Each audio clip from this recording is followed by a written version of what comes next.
Collector അങ്ങോട്ട് വിടണ്ടേ? ഇയാള് പാട്ടും പാടി നടക്കുക കോഴിക്കോട് ഓടിയിട്ട്. ഇയാളൊരു മന്ത്രിയാ? മന്ത്രി ഇപ്പൊ വന്നിന് ആളെ കേൾപ്പിക്കാനാ?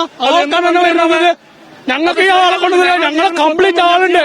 ഞങ്ങൾ ഇറക്കുവിടെ. ഞങ്ങളെ കൊല്ലേണ്ടി വരും. ഞങ്ങളൊരു സഹോദരൻ മരിച്ചവിടെ. എന്നിട്ട് ഇപ്പൊ എങ്ങനെ വന്നിന് മുമ്പ് എന്തിനു വന്നവിടെ? അതല്ല, ഇന്നലെ ഇവിടെ ഇത്തിരി പരിപാടി നടക്കുമ്പോ അയാൾ സ്റ്റേജിൽ പരിപാടി നടത്തുക, പാട്ട് ഗാനം.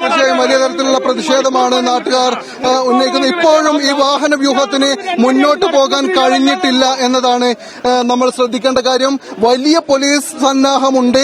പോലീസിന് ഒരു ബലം പ്രയോഗിക്കുന്നതിന് പരിമിതിയുണ്ട്. മരണം നടന്നൊരു പ്രദേശമാണ്. അതുകൊണ്ട് തന്നെ അദ്ദേഹത്തിന് അല്ലെങ്കിൽ പോലീസ് സന്നാഹത്തിന് ബലം പ്രയോഗിക്കുന്നതിന് പരിമിതികളുണ്ട്. ആ ഒരു പരിമിതികൾ ഉള്ളതോടൊപ്പം തന്നെ പോലീസ് ചെറിയ രീതിയിൽ ബലം പ്രയോഗിച്ചുകൊണ്ട് തന്നെയാണ് ഈ മുന്നോട്ട് പോയിക്കൊണ്ടിരിക്കുന്നത്.